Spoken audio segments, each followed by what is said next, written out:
Bienvenue au rendez-vous hebdo de Recettes du Québec. Mon nom est Pascal Sarrault. Aujourd'hui, on jase alimentation pendant la grossesse. Pas toujours évident de bien s'alimenter pendant la grossesse. Certaines choses sont à proscrire, à prescrire, toujours dans l'intérêt de bébé, mais c'est très compliqué. Donc, heureusement, aujourd'hui, je suis avec Geneviève Nadeau qui va tout démystifier ça pour nous. Donc, bienvenue Geneviève. Merci Pascal. A priori, je vais quand même mentionner que Geneviève a gagné un beau prix, en fait, au Gala Dynamisme. Peux-tu juste nous dire ce que c'est? On est très fiers de toi. Mais en bref, c'est un prix pour remercier, féliciter les entrepreneurs de Laval, de ma région, dans la Chambre de commerce. Donc, je me suis démarquée dans la catégorie professionnelle de moins de 35 ans, quand même. Oui. C'est vraiment en fonction de notre personnalité, en fonction de notre leadership. Donc, il y a plein de critères, puis je suis vraiment fière d'avoir gagné ce prix-là. On n'est vraiment pas étonnés que tu aies gagné et félicitations, on est très fiers de t'avoir dans notre équipe. Bien, merci. Donc, si on revient à nos moutons, qu'est-ce qu'on garde en tête? Oui. Lorsqu'on est enceinte, on veut vraiment bien s'alimenter. Oui. Est-ce qu'il y a des choses, disons, au niveau de... Bon, on entend toujours parler de l'acide folique, par exemple. Qui est très important.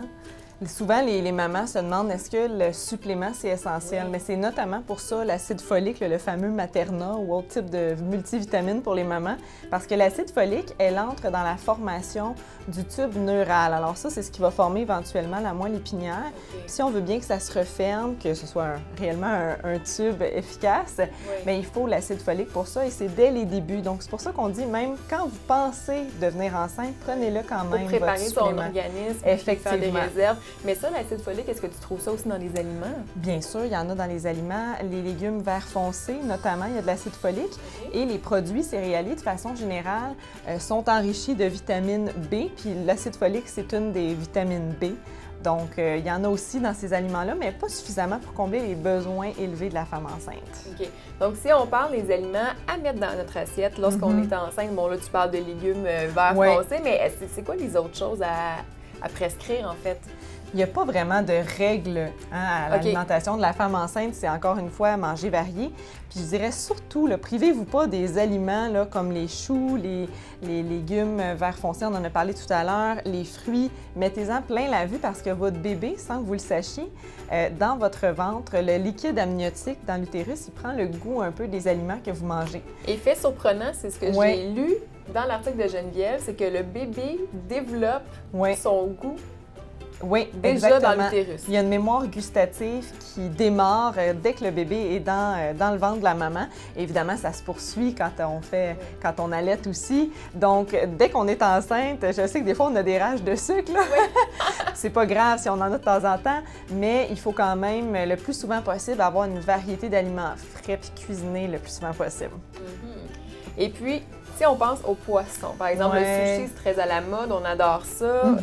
C'est peut-être pas la meilleure des idées. Qu'est-ce qu'on fait avec ça? Je sais que les mamans, il y en a qui en mangent quand même, là, des sushis. C'est sûr que c'est à risque. Ça ne veut pas dire que vous allez devenir malade en mangeant des sushis. C'est toujours à cause parce que c'est cru. Hein? Même chose pour les fromages au lait cru, c'est pas pasteurisé, notamment. Donc, à ce moment-là, on se met à risque de toxico-infection alimentaire, c'est-à-dire que, vous savez, les fameux symptômes de diarrhée, vomissement, salmonelle, hystéria, on n'en veut pas quand on est enceinte. Le système immunitaire est plus faible aussi quand on est enceinte. Donc, oui, je pense que les mamans savent. Oui, les grippes, les gastro, ça arrive plus souvent. Donc, c'est pour ça qu'on veut protéger le bébé. Et avec des aliments comme ça, il faut faire attention. OK. Mais quand même, dans les poissons, on retrouve des bons gras. Bien, oui. Puis ça, on veut le privilégier quand même lors de la grossesse. C'est sûr. On veut quand même manger du poisson. Il faut faire attention. Saumon, par exemple. Saumon, effectivement. Je sais qu'il y a beaucoup de gens qui vont se poser la question sur le mercure dans le poisson. Là, il faut juste éliminer les poissons qui sont des prédateurs. Le requin, l'espadon.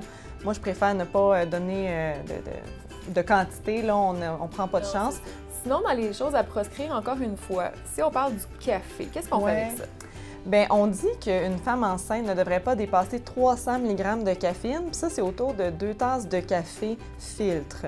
Donc, ça va quand même vite. Puis surtout que si on le combine avec une barre de chocolat qui est pendant la journée exactement. Ou une boisson gazeuse, il y a aussi de la caféine là-dedans. Moi, je dirais, si vous êtes capable de vous en passer, c'est tant mieux. Puis en même temps, si une fois dans votre grossesse, vous prenez un café, ce ne sera pas la panique totale, ne vous inquiétez pas. Mais le plus vous allez l'éliminer, le mieux c'est. Aussi, c'est pas parce qu'on est enceinte qu'on arrête d'être active. Exactement. Puis il y a peut-être des soucis au niveau de l'alimentation, des considérations à prendre, en fait. Exactement. Puis je vous ai amené un livre aujourd'hui de Mélanie Olivier et d'Élise Offer qui est très, très, très intéressant pour les femmes actives. Tu sais, des fois, on court déjà beaucoup, par exemple, on fait du vélo, mais c'est pas une raison pour pas arrêter d'en faire parce qu'on est enceinte, selon les recommandations de notre médecin.